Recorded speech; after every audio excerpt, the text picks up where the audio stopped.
Assalamualaikum warahmatullahi wabarakatuh. Kami dari kelompok 3 ingin mempresentasikan tujuan pendidikan dan kurikulum. Sebelum masuk ke materi, izinkan kami memperkenalkan nama kami terlebih dahulu. Nama saya Natasha Dila. Di sini saya dibantu oleh 3 teman saya, yaitu Nurulita Trihandayani, Prayoga Wibiseno, dan Erman Damara Syabudi, yang akan menemani kalian selama beberapa menit ke depan. Selamat menyaksikan! The purpose of education is to replace an empty mind with an open one. Itu kata Malcolm Forbes mengenai tujuan pendidikan. Education is not learning of facts. It is rather the training of the mind to think. Itu kata Albert Einstein mengenai pendidikan.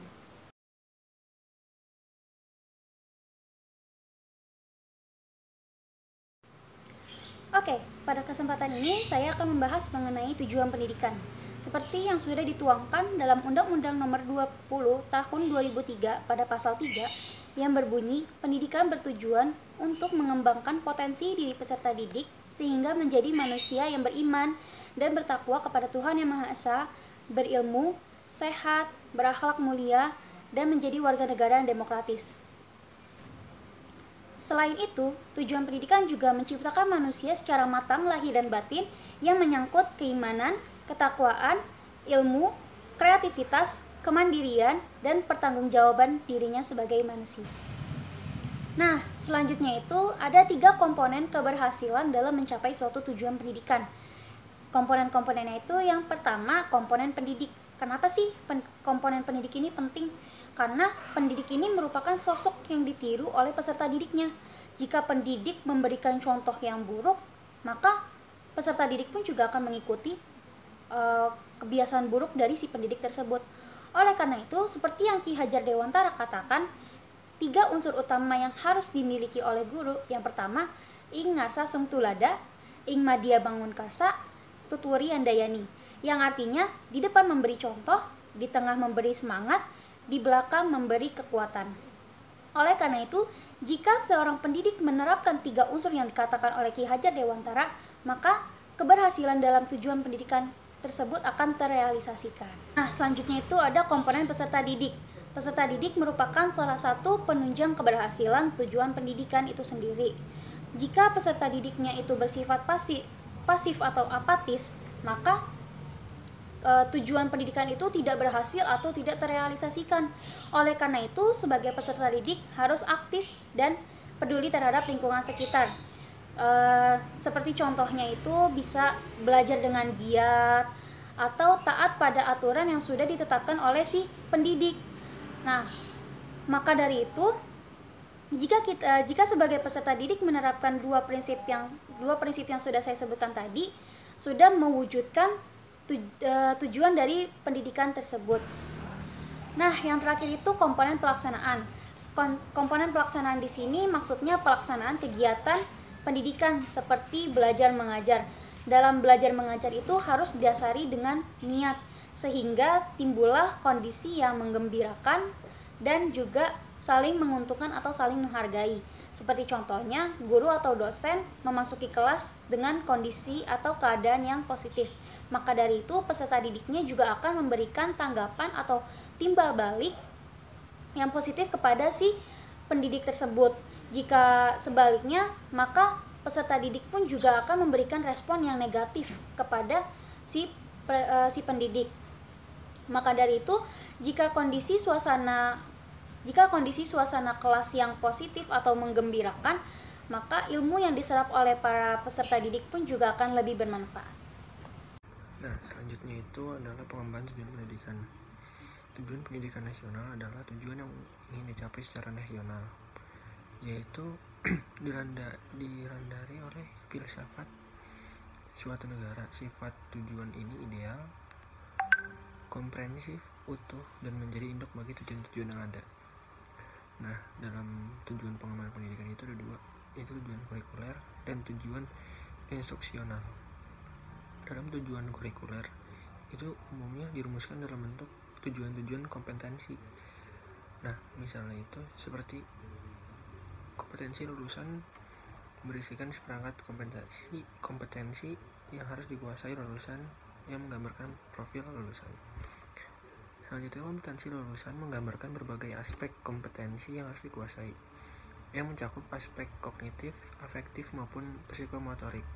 Selanjutnya itu kompetensi lulusan berdasarkan visi dan misi lembaga penyelenggara pendidikan, tuntutan masyarakat, pengembangan iptek, masukan dan kalangan profesi, hasil analisis tugas dan prediksi, tantangan mandating.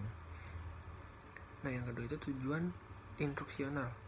Tujuan instruksional itu menurut Gagne dan Briggs dalam Hamalik mengklarifikasikan tujuan instruksional, yaitu harus dicapai setelah proses pembelajaran ke dalam 5 kategori, yaitu verbal, informal, attitude, intelektual, skill, motorik, skill, dan kognitif strategi.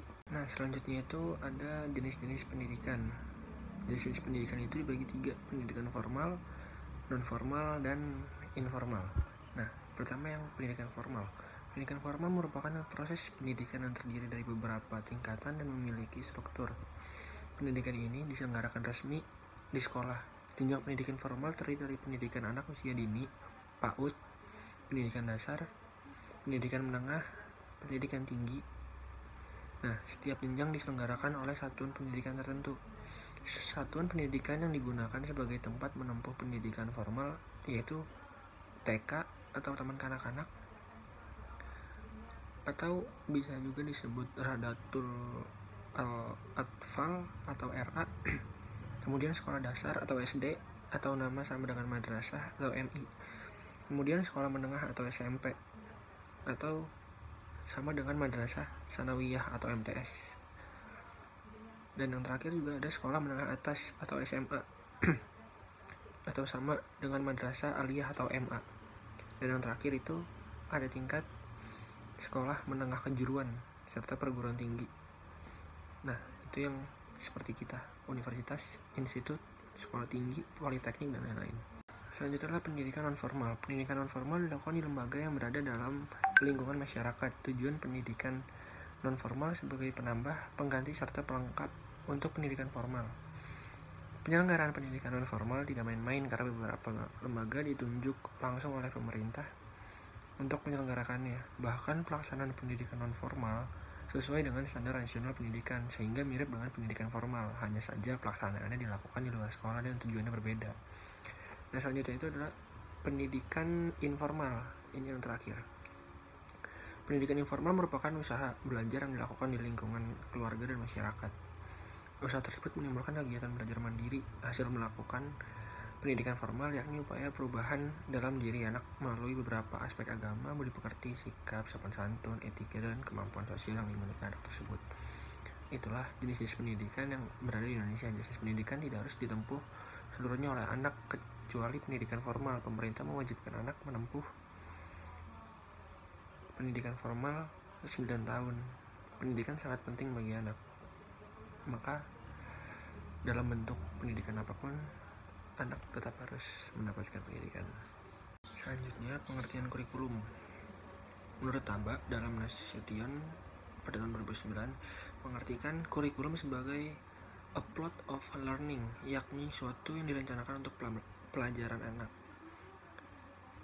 Menurut Undang-Undang Nomor 20 tahun 2003, kurikulum itu sebagai seperangkat rencana dan pengaturan mengenai tujuan, isi penyelenggaraan kegiatan pembelajaran untuk mencapai tujuan pendidikan tertentu, sehingga kurikulum merupakan rencana pembelajaran yang berisikan tujuan, isi, dan penyelenggaraan kegiatan pembelajaran untuk mencapai tujuan pendidikan. Nah, selanjutnya itu menurut Sukmadinata dalam Hermino mengemukakan bahwa ada 3 konsep tentang kurikulum, yaitu kurikulum sebagai substansi, sebagai sistem, dan sebagai bidang studi. Nah, kita bahas dulu dari yang pertama ya. Yang pertama itu konsep pertama dari Sukmadinata dalam Hermino. Kurikulum sebagai suatu substansi dipandang orang sebagai suatu rencana kegiatan belajar bagi murid-murid di sekolah atau di suatu perangkat tujuan yang ingin dicapai. Suatu kurikulum juga dapat menunjukkan kepada suatu dokumen yang berisi rumusan tentang tujuan, bahan ajar, kegiatan belajar mengajar, jadwal, dan evaluasi yang akan dipelajari dan akan diterima oleh siswa. Merupakan bagian dari sistem persekolahan, sistem pendidikan, bahkan sistem masyarakat. Sistem kurikulum mencakup struktur personalia dan prosedur kerja, bagaimana cara menyusun kurikulum, melaksanakan, mengevaluasi, dan menyempurnakan. Nah, yang terakhir itu adalah kurikulum sebagai bidang studi. Nah, kurikulum sebagai bidang studi ini merupakan bidang kajian para ahli kurikulum dan ahli pendidikan dan pengajaran. Tujuan kurikulum dalam bidang studi adalah mengembangkan ilmu tentang kurikulum dan sistem kurikulum melalui studi kepustakaan dan sebagai kegiatan penelitian dan percobaan. Mereka menemukan hal-hal baru yang dapat memperkaya dan memperkuat bidang studi kurikulum. Nah, prosedur manajemen kurikulum. Dalam perencanaan kurikulum itu banyak ahli yang mengemukakan. Nah, yang pertama itu menurut Kaufman dalam Purwanto Hermino pada tahun 2014. Perencanaan adalah proses penentuan tujuan dan sasaran yang hendak dicapai dan menetapkan jalan dan sumber yang diperlukan untuk seefisien dan seefektif mungkin dalam pembelajaran siswa. Nah, yang kedua itu menurut James mendefinisikan perencanaan kurikulum sebagai suatu proses yang melibatkan berbagai unsur peserta dalam banyak tingkatan, membuat keputusan tentang tujuan belajar, cara mencapai tujuan, situasi belajar mengajar dalam kelas, serta penilaian keefektifan dan kebermaknaan metode-metode tersebut agar pada saat kegiatan belajar mengajar itu efektif atau tidak dalam pembelajaran. Selanjutnya itu menurut Zenger dan Jaeger, perencanaan kurikulum dibuat untuk menjadi petunjuk kerja. Curriculum planning intended as a how to do it guide for curriculum planned in the school system or as a textbook for college level. Course in curriculum planning and development. Perencanaan kurikulum melibatkan semua pihak, baik guru, supervisor, administrator, dan lain-lainnya, dilibatkan dalam usaha kurikulum. Untuk materi ini aku bakal ngejelasin tentang prinsip perencanaan kurikulum.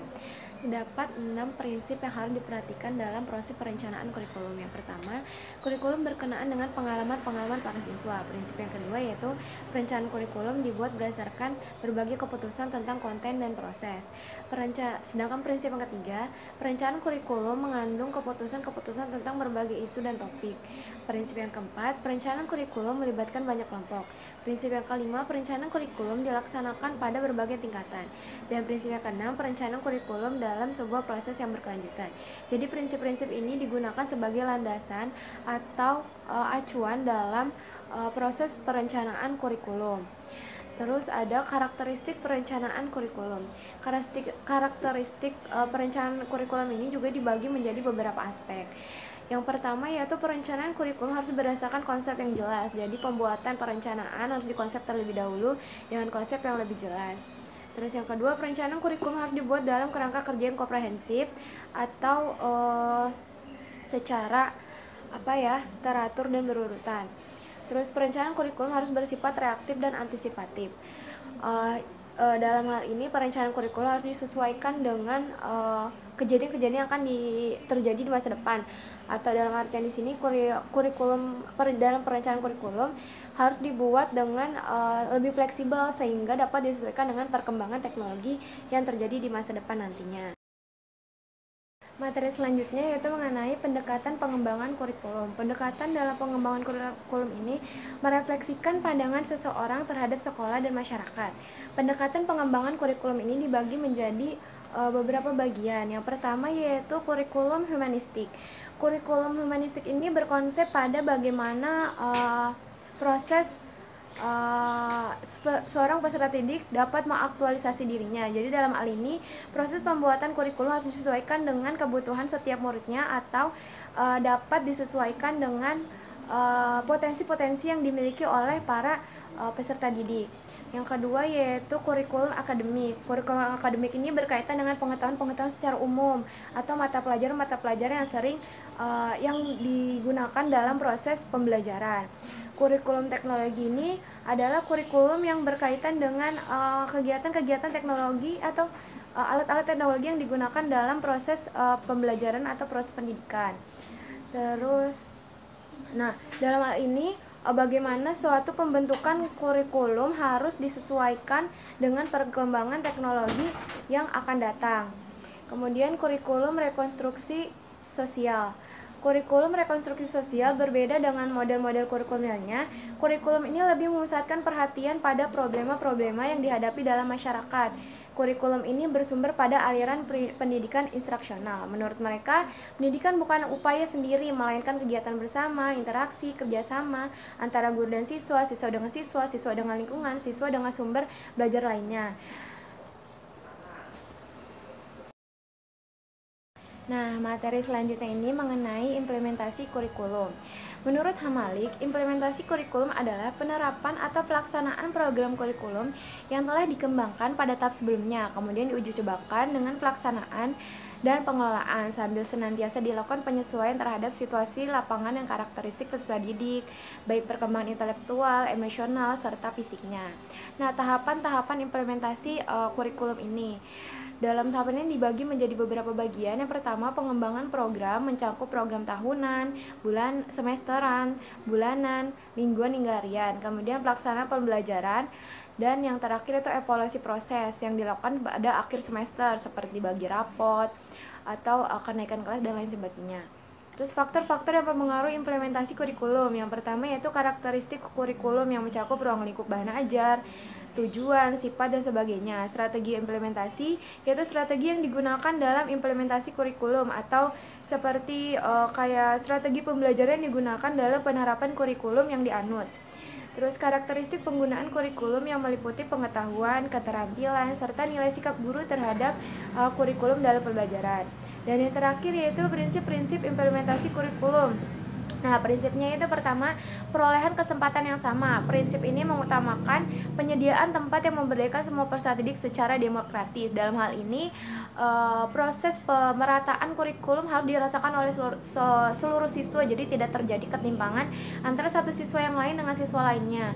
Yang kedua itu berpusat pada anak. Nah, ini seperti kurikulum K13 di mana guru bukan lagi menjadi fasilitator tapi hanya sebagai pendamping. Dalam hal ini peserta didik hanya bersikap mandiri dengan mencari pengetahuan-pengetahuannya sendiri, lalu guru hanya membantu sebagai pengarah.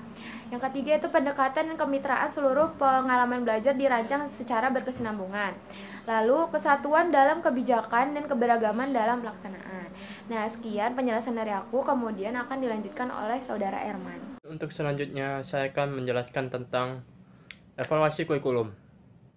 Evaluasi adalah suatu kegiatan yang untuk memutuskan apakah program yang sudah ditentukan itu berdasarkan tujuannya apa tidak. Dan untuk mengenai kurikulum sendiri adalah sejumlah pengetahuan atau mata pelajaran yang harus ditempuh oleh peserta didik untuk memperoleh ijazah. Dan untuk mengenai evaluasi kurikulum ini terbagi menjadi dua macam, yaitu yang pertama prinsip-prinsip evaluasi kurikulum, dan yang kedua komponen-komponen desain evaluasi kurikulum. Dan untuk slide selanjutnya ini teman-teman bisa lihat sendiri link yang saya berikan di bawah ini di description YouTube channel kelompok kami ya. Inspiring learning adalah pembelajaran di mana pendidik mampu memotivasi peserta didik untuk melakukan tujuan pembelajaran. Dan menurut salah satu ahli, William, atau dengan pepatahnya mengatakan bahwa pendidik yang mengajar tanpa berusaha menginspirasi dengan ibaratnya memukuli besi dalam keadaan dingin. Seorang pendidik inspiratif tidak hanya berusaha agar anak untuk mencapai tujuan pembelajaran saja, tetapi menyerap materi dengan metode yang menginspirasi untuk anak didiknya. Sekian, terima kasih.